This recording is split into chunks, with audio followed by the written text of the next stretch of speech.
Welcome to SIIMCast, a podcast brought to you by the Society for Imaging Informatics and Medicine. Dr. Katherine Andriole has been involved in radiological imaging informatics for more than 30 years, carrying out research, teaching, clinical service, and administrative activities. She has had a long-standing interest in using concepts from computer science, engineering, and informatics to advance medical research, augment medical education, and ultimately improve patient care. It is really hard to give Kathy a proper introduction that entails everything she did, so I'm going to try and summarize. Dr. Andriole is currently an Associate Professor of Radiology at Harvard Medical School, Brigham and Women's Hospital, and Director of Academic Research and Education at the Mass General Brigham Data Science/AI Office. Her research involved technical as well as clinically relevant developments in the medical imaging informatics and machine learning. Dr. Andriole has developed multiple formal courses and directed fellowships in medical imaging and biomedical informatics and mentored more than 100 trainees. She has served in multiple leadership roles for the Society of Imaging Informatics and Medicine, SIIM, served on the RSNA Radiological Informatics Committee for 15 years, and currently serves on the RSNA Machine Learning Steering Committee. She has given 106 RSNA refresher courses, including hands-on sessions. She is the Senior Scientist for Education at the American College of Radiology Data Science Institute. She is on the editorial board of the Journal of Digital Imaging, now known as Journal of Imaging Informatics and Medicine, also an associate editor for the SPIE Journal of Medical Imaging, and a senior consulting editor for Radiology Artificial Intelligence. It's an absolute pleasure to have Kathy with us here today. I hope you enjoy this episode as much as I enjoyed chatting with her live.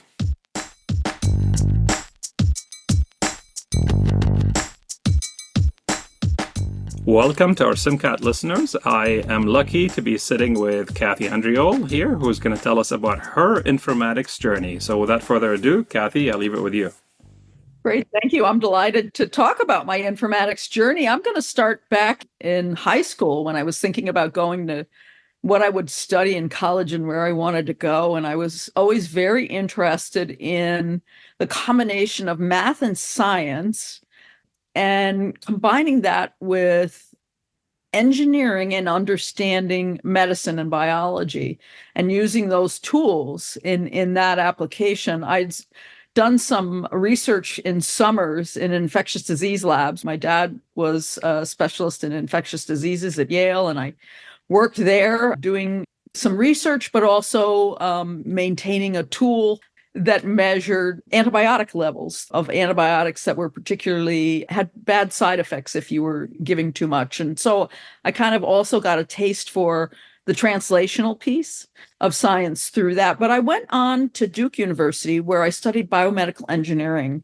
because I felt like it had that great fit of science and math and engineering principles to look at biomedical problems, and absolutely loved it at Duke. It was one of the best decisions of my life to go there. They had a wonderful program on the undergraduate level. A lot of places had on the graduate level biomedical engineering programs, but not many had undergraduate level, and just had a wonderful experience there.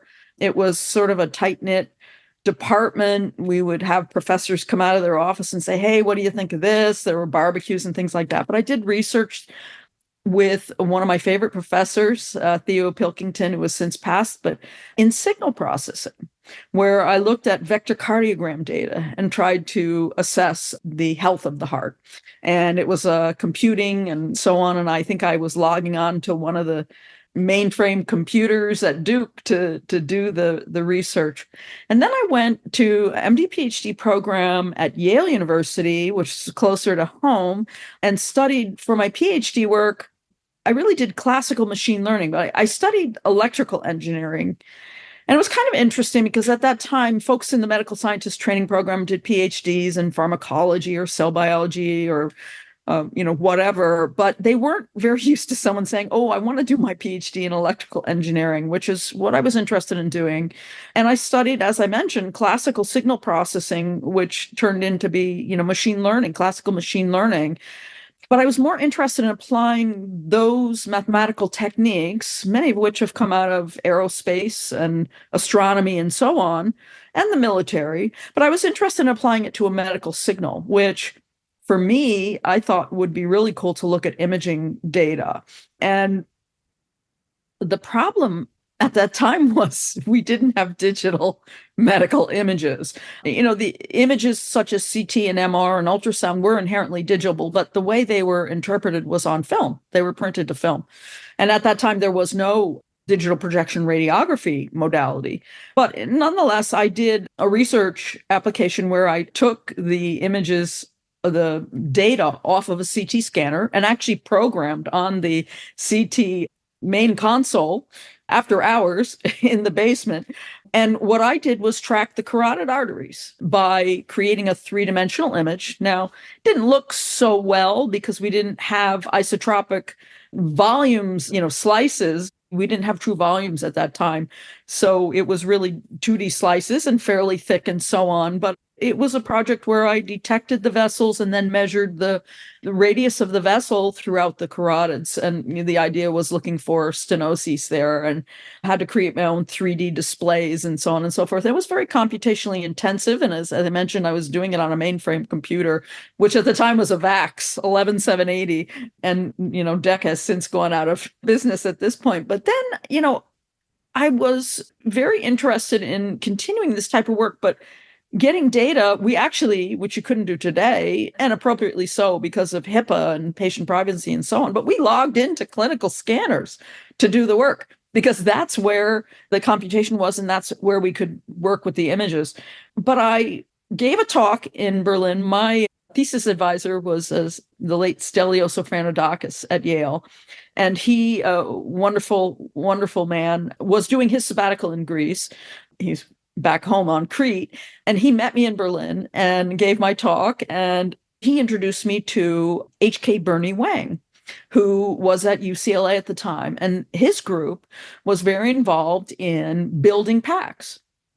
And I went out there when I came back from Germany, went out for a visit, gave a talk, and decided to go out there to do a fellowship and learn about, how are you doing this? And at that time, again, the systems we were using at this point were workstations, computer workstations, and they were Sun workstations. So East Coast, West Coast, different technology. But within less than a year, I did my fellowship out at UCLA, but during that year, Bernie was being recruited up to UC San Francisco by Ron Aronson and David Averin. So Ron Aronson was the chair at UCSF. He'd been just recently recruited from University of Pennsylvania. And, Ron had done some really interesting work when he was in the Navy. And I think he put himself through medical school by doing coding for a computer company. In any event, he was very interested in going, pushing the envelope and seeing, what would a digital radiology department look like? And again, there weren't any vendors to do this. There were, a couple pockets in the country who were exploring these activities, but we were actually building them, coding them, making hardware devices and so on. And, we had a module, acquisition module, storage module.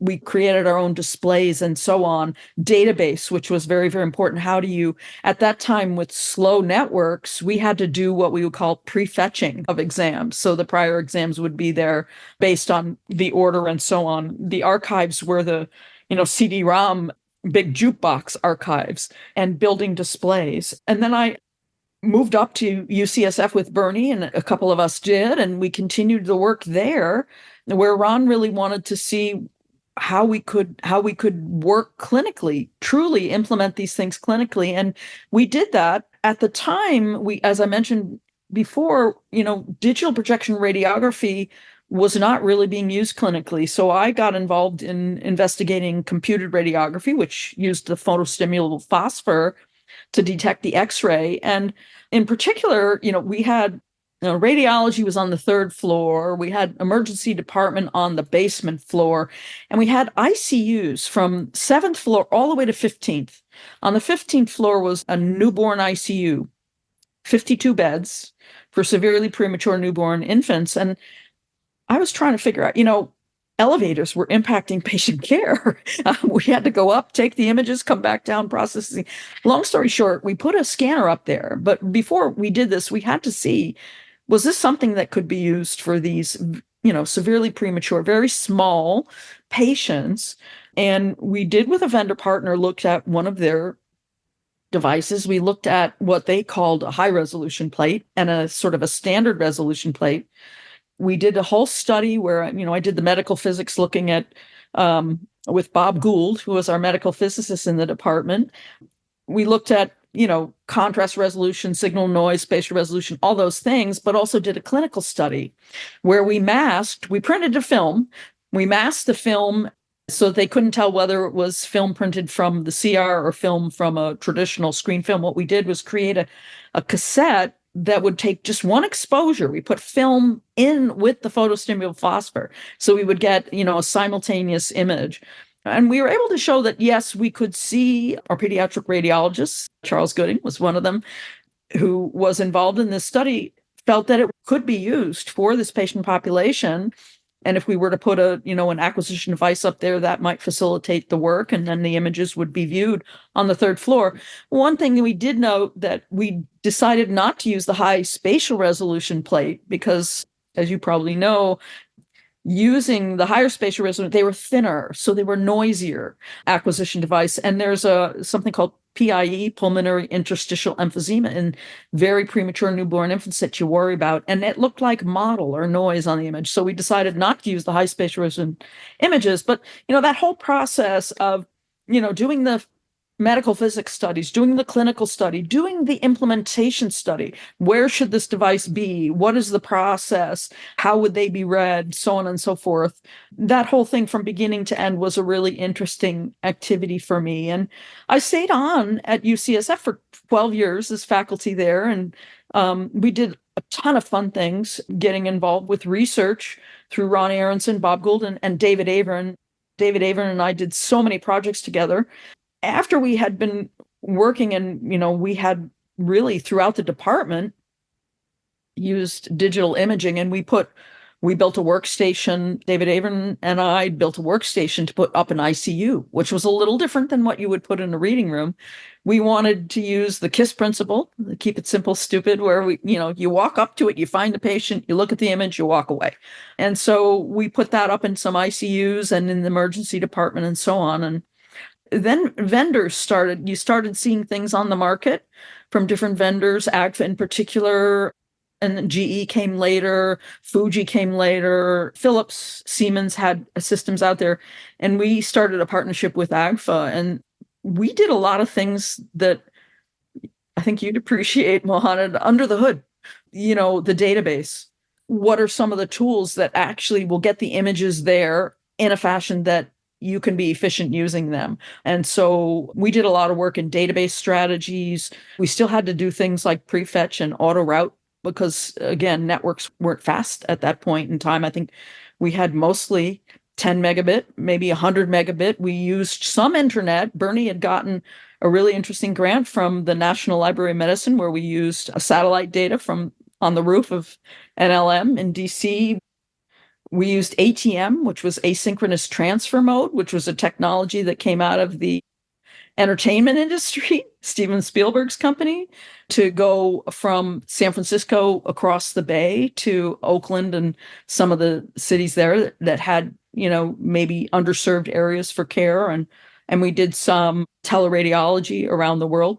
So it was a really interesting time there at UCSF. That's how I got started in informatics, really, and just kept going. And I think I kind of did things that, okay, we don't have digital. I need to learn about how we do this. Okay, we don't have projection radiography. I need to learn how to do this. We don't have displays. And then we started the realization, of course, that enterprise imaging was so important. And nobody really sort of fit that need or met that need, although some companies were coming into view, enabling us to give sort of a web-based tool. But these were all, cached workstations. Everything happened. Images went to the disk. It was that beginning architecture. And then, just followed the evolution as we went to cashless and web-based and then advanced post-processing and so on. I then went what was it, 2004, I went to Brigham and Women's, Ramin Khorsani's group there, the Center for Evidence-Based Imaging, and he was very involved in quality safety and order entry, ordering the right exams, and he worked with a company there, well, a Canadian company called Medicalis, who'd done some great work in PACS. A lot of the people who were part of Medicalis were part of the AGFA building of the databases and PACS and so on. And we got help to implement speech recognition for reporting for the first time there at the Brigham. So we went from, the old-fashioned way of you dictate and someone listens and types it up to, near real-time speech recognition for report generation, and just went from there. And then in 2017, I joined what is now, names have changed, but it was Center for Clinical Data Science, which was something that was formed by the chairs of Mass General and Brigham and Women's Departments of Radiology, Jim Brink and Giles Boland. Said, what's this AI thing? How's it going to impact radiology? And our industry, our societies, such as the RSNA, Radiological Society in North America, SIIM, Society for Imaging, Informatics, and Medicine, and ACR, American College of Radiology, as well as the European College of Radiology, and so on, all got very involved. And I think radiology has been really at the forefront of involvement in bringing these tools to medicine. But the idea was, okay, these could be really cool tools. We need to understand them. We need to help build them so that they're clinically relevant and that they solve problems that we need solved, and that they're implemented in a fashion that make us, more efficient, better at our job, so on and so forth. And it was just a really, really exciting time. Joined the center at that time as a director of research, and we have since changed names because now we're Mass General Brigham wide, which is really across the whole organization. Although a lot of the activities we have done have been within imaging radiology, in particular, some in cardiology, some in surgical, so on. And PATH is starting. So now we're the data science office and the AI office across all of Mass General Brigham. So I've really kind of come full circle, I would say, and just done some really cool stuff. Done really translational kinds of research and work because I kind of get a kick out of seeing things implemented and make an impact. Yeah, it's been a really, really fun and exciting time. I think just sort of riding the wave of technology and adoption of technology. That's awesome. I mean, listening to the story, there's so much stuff I'd heard of, but only just the tip of the iceberg, where you added more information about, the roots of how the industry started, and even different companies that you refer to as well.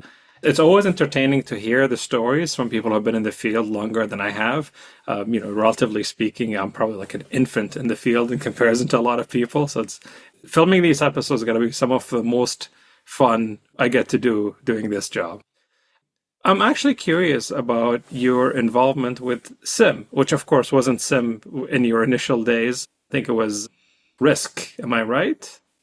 Yeah, and then became SCAR. So David Abram was very involved, and Ron Aronson were very involved in Radiology Information Systems Consortium, which is what RISC stood for. And, the whole idea of, okay, you've got images, but that's only one part of the puzzle. And by the way, I started all this when I was 12, so I'm not that old. No, really, they started as a consortium group and working with companies. How do we get the information from the order? It used to be to get a piece of paper in the reading room, plopped there on the alternator that says reason for exam, pager number, blah, blah, blah. So how do you get the order? How do you make sure that information, of course, billing and all of that business stuff has to happen. How do you get the information back to the ordering clinician other than in a paper-based or email or fax or whatever? That's silly. So, they were very involved and at the forefront of radiology information systems, which are now really consumed or represented in health, the electronic medical record today. And most of the systems that we have, they have a radiology module that does radiology information system functions. But that group eventually became SCAR, which stood for Society for Computer Applications in Radiology. And I joined as a fellow. And I remember going to my first meeting and saying, wow, this is so cool what these people are talking about and doing. It had a research component to it, but also an educational component. A lot of in the early days, a lot of us went around kind of like on tour. That's why we all know each other with, Elliot Siegel and Brad Erickson, Keith Dreyer, and of course, Dave, my own UCSF folks.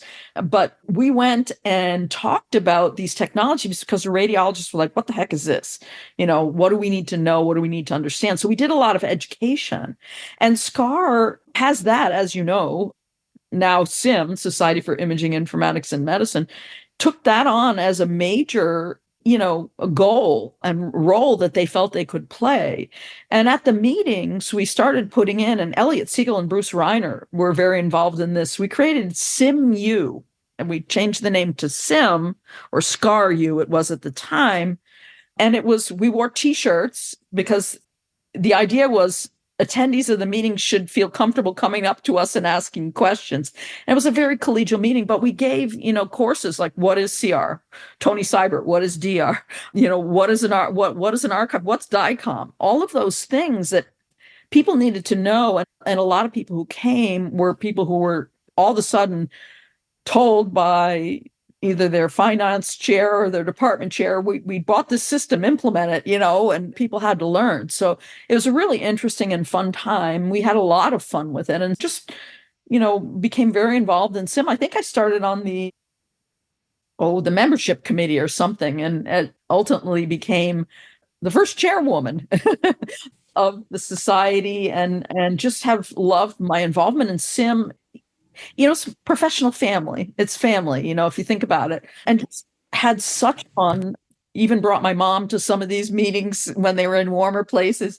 And, just had fun with all these people, these colleagues and friends as we were learning. And it was a very collaborative time. I remember calling different Chuck Willis down in Texas, and of course, Tony Seibert up at UC Davis, Rick Morin, Mayo Clinic. We got this CR issue. I've got this problem. I got this artifact. You guys know what this is? And we would talk and work together. And so it was really, really exciting times. And I think we're around that now, around artificial intelligence and machine learning and how to do these kinds of things. But there's always been a real wonderful educational component to it, which I think makes our society, the SIIM Society now called, which transitioned.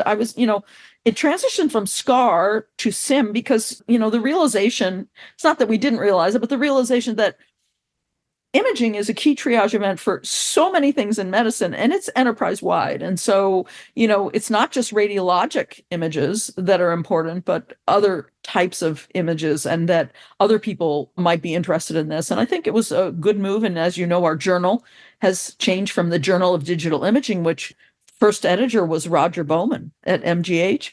And I think submitted my first paper, and it did get accepted, but I got some really wonderful and interesting comments back from Roger about how you put together a paper, and learned how to put together a real scientific paper at that point. But the journal was the Journal of Digital Imaging. And now, as you know, it's JIM.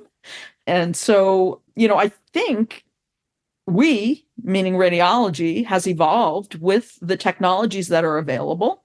The PACS architecture has evolved completely almost from that cached architecture that was a little more complex, requiring auto routing, prefetching, so on and so forth, because of the technology limitations, to a cashless.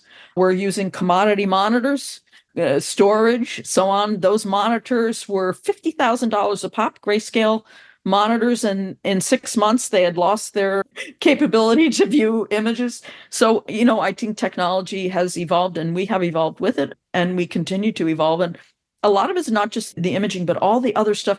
I think the stuff that, there's always the display of medical images that is really interesting, but how the heck did they get there? Well, there's a lot that goes on behind the scenes and under the hood to make that happen and have it happen in an appropriate fashion. I think that's what we did really well. Bernie Wang's group did really well, but with David Avern and Ron Aronson and company, we understood those things because we had clinical people working together. It was really fun. And I think that's what my hope is for implementing artificial intelligence, certainly in radiology, but in healthcare in general and other imaging, is our involvement is, I think, pretty substantive from the healthcare side. And I think that will bode well in the end. Yeah. real exciting times. Indeed, indeed. And of course, you mentioned Dr. Averin's name multiple times. He recently was the editor-in-chief for the journal just before it changed names.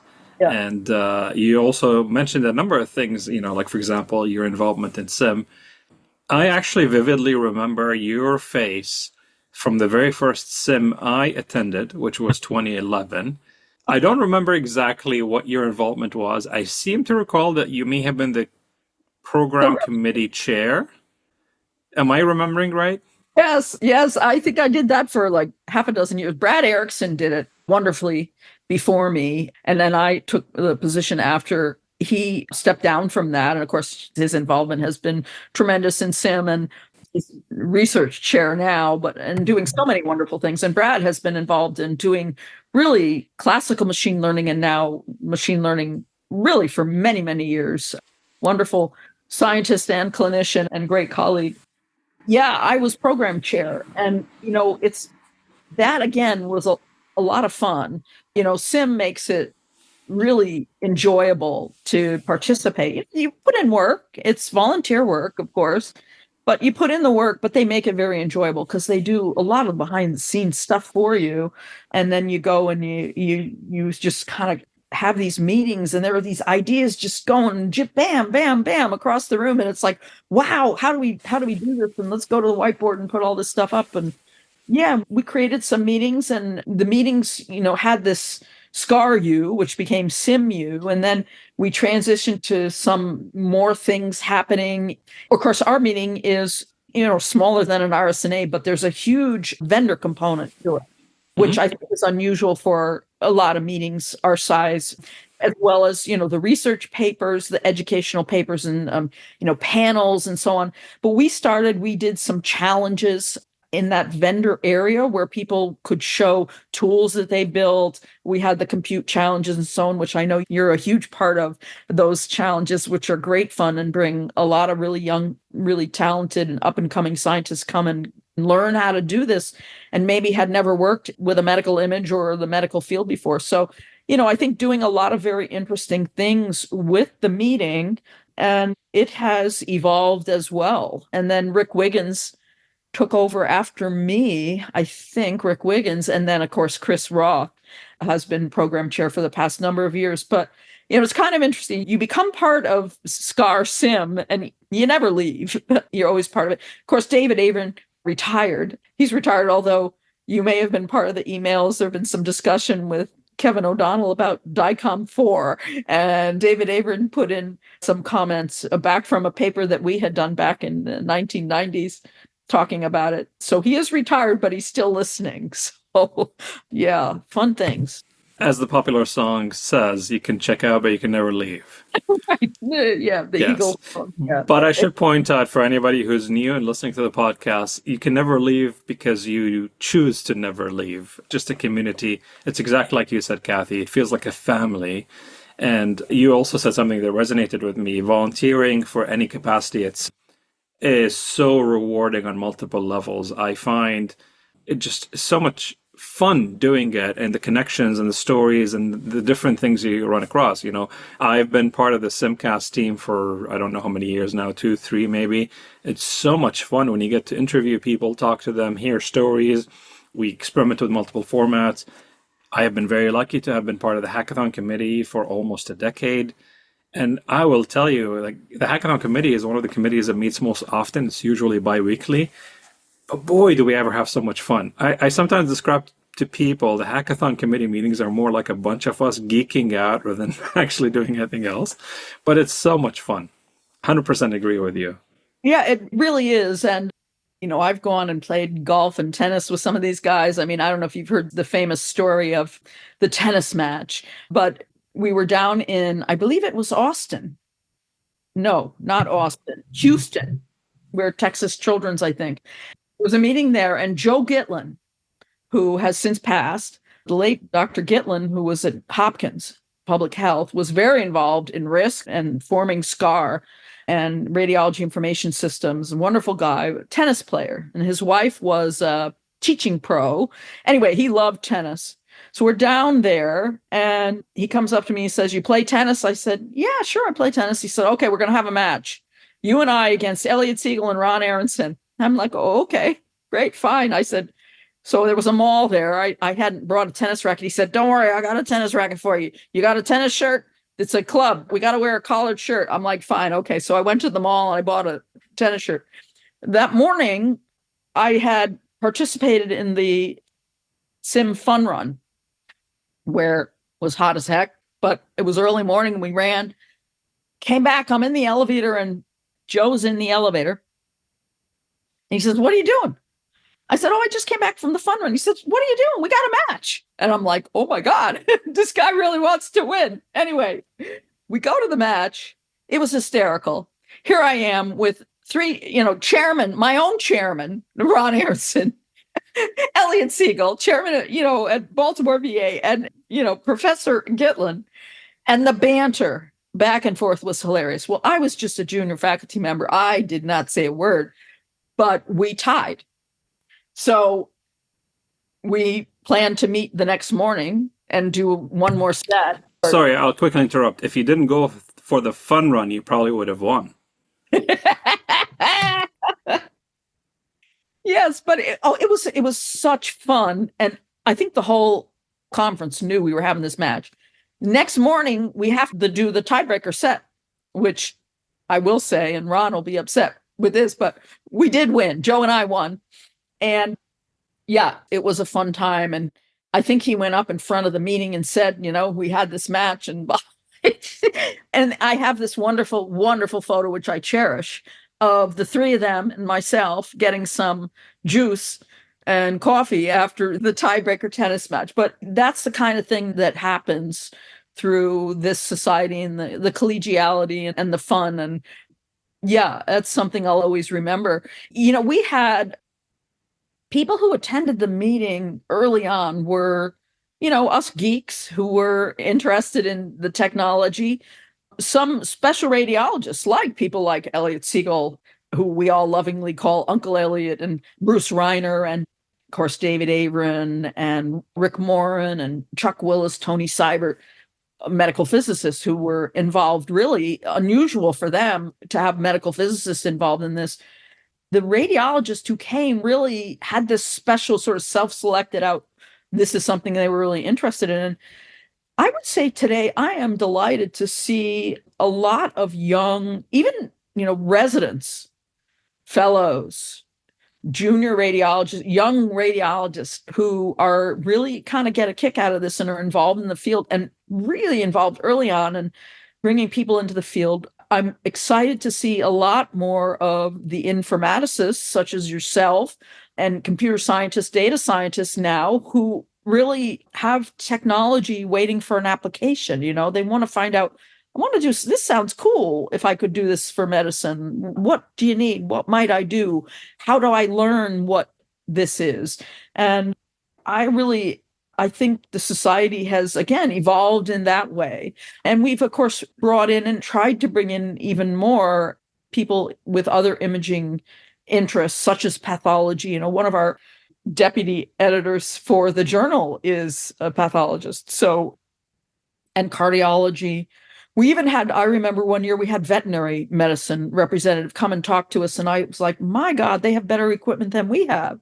It was unbelievable, the networking they had for digital imaging across the country. It was phenomenal.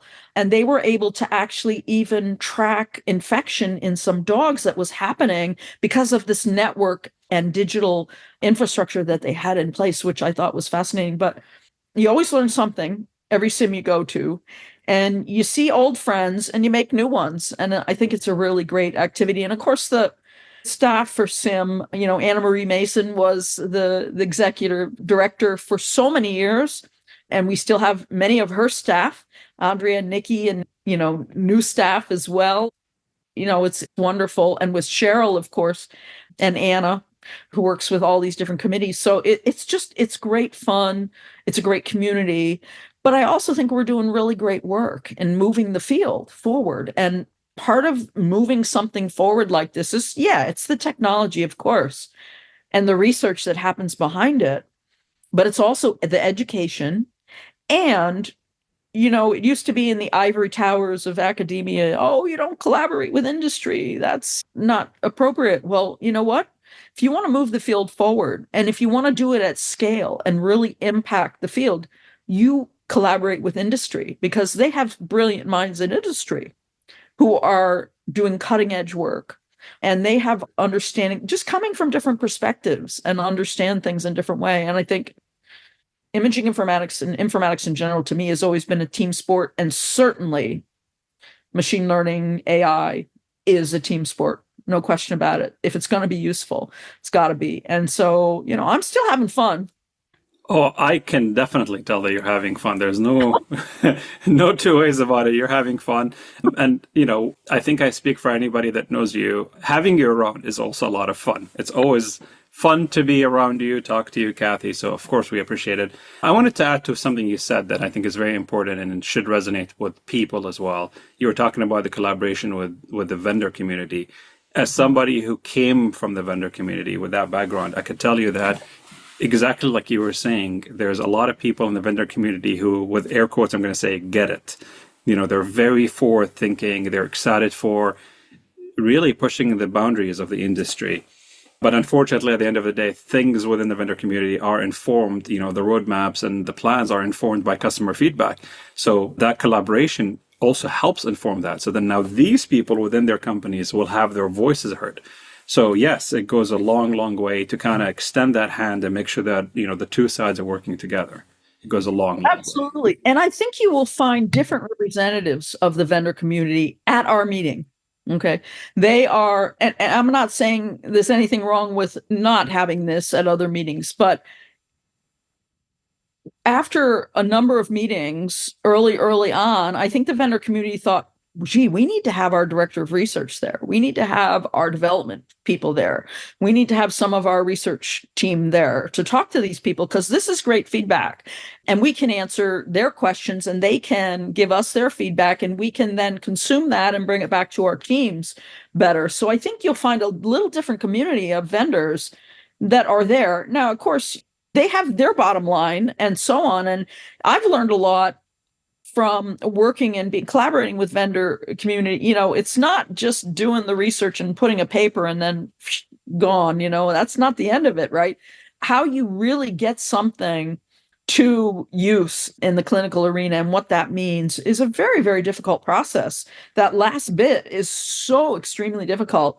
And how the vendor community does that, it was eye-opening to see how they think, how far in advance they plan for different activities and projects that they're going to do, what they have to do first, why they may say, no, I can't give you that feature right now, because there were some other things that had to come first to even enable that. And so, it's a great learning experience. And I do hope, and I truly do think that the vendor community does appreciate that. And that's why they continue to come to SIIM. Of course, they're at big meetings like RSNA and European Society of Radiology and so on. But some of the other meetings, they're not there so much. They may be more research oriented. There may be more fundamental research that, might be interesting in many ways, but maybe not as useful to them. And I think it's very important. And the vendor community are members of SIIM, right? They're the same as I'm a member. And so we've always had vendor representation on the board, on multiple committees, and giving us feedback and input, and, incredibly valued, but also enjoyable. It's really interesting to see. And, a lot of the community, so you think back to where I started, which was out at UCLA and UCSF, the PACs, the vendors that did come along were vendors that were film companies, right? Agfa sold film, Fuji, Siemens, Philips, they sold film. And GE, and they got into it and got into the digital imaging. And, they got into display stations and understanding the workflow idea. And, oh, by the way, there's this thing called AI. What is this? Okay. They've educated themselves and have scientists doing work in this area. And they're now, actually, obviously, quite the largest number of FDA approved healthcare applications are in imaging, and the bulk of those are in radiology. And so they've pivoted also. They've evolved also. So I think it's, people say, oh, radiology is going to be dead. Well, they said that back when we were working on PACS. They were like, you're putting PACS together. Oh my God, we're going to get rid of the radiologist. We're going to get images to the enterprise and you won't need a radiologist. Well, that was 35 years ago. Here we are. Now we're doing AI. And I think things will be different. There will be some things you won't have to do as a radiologist or a technologist or a biller coder. Maybe we won't have huge rooms of biller coders figuring out. We don't have huge rooms of transcriptionists anymore, typically. So some roles will evolve, but I think there are going to be some more exciting roles and interesting activities that people are doing. And I really credit the radiology community for sort of, I think, pushing the envelope, quite honestly. And we'll see where it goes. There's all the excitement around foundation models and generative AI and so on. Be interesting to see. I'm cheering it on. I'm sitting on the sidelines and watching how it goes. It's exactly like you were saying. I've always said to my friends who, my day-to-day neighbors and friends who don't know much about radiology or imaging informatics, that I usually tell them radiology is one of the most forward-thinking specialties in medicine and the fastest to adopt new technologies and, adopt really fast. So it definitely shows. I mean, just everything in the evolution of radiology from, X-ray to developing CTs and MRIs and so on and so forth. You tell it, like, it's always forward-thinking. PACS, and then, spreading the goodness with PACS, and now you got enterprise imaging and so on and so forth. So yeah, definitely, for sure. I don't think it gets washed on anybody in that sense. And I actually remember reading somewhere, I think it was Wikipedia, that it was talking about the RSNA meeting, that it was the largest meeting, and not so much because of the specialty numbers, but because of all the technology companies that come to the show. So that right there kind of tells you how much technology is in radiology, and that's only increasing with time. Oh, absolutely. And, we started to see other types of companies come to the RSNA meeting, like NVIDIA, right? Out of the entertainment or gaming industry. Yep. Google, Microsoft, from our imaging AI in practice demonstration, you've got folks who are really expert in things like archival and communications and so on that weren't medical companies that are now very involved. So I think it's really exciting. It's a fun place to be. Absolutely. Kathy, it's always a pleasure talking to you. I could talk for hours and hours. I wouldn't be bored. Unfortunately, we're coming to the end of our time. You probably have something you got to run to. Any closing thoughts or calls to action you want to give the crowd? No, I would just say, I've always been very passionate about what I'm doing. And I think it helps to do what you enjoy and enjoy what you do, and you'll do a better job of it. I also think you just look around you, and I think it's important to be in the environment. I spent a lot of time in reading rooms and at the acquisition modality, at the scanners, understanding how those things work and what the workflow is. To impact something, you have to understand the application environment. And I think that's very, very important. But, I think just continue moving forward and filling a need, I think, is really kind of an exciting place. And don't shy away from translational research. It's hard, but it's very important and very rewarding. Absolutely. Thank you so much, Kathy. Again, appreciate your time. Thank you for being here with us. And to our listeners, thank you for listening. We will see you in another episode.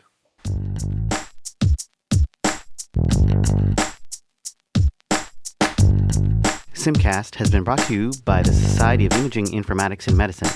Please visit our website at SIIM.org for more information and educational content, including webinars and an archive of prior episodes. Please follow us on Twitter at @SIM_tweets. Thank you to our listeners for your continued support.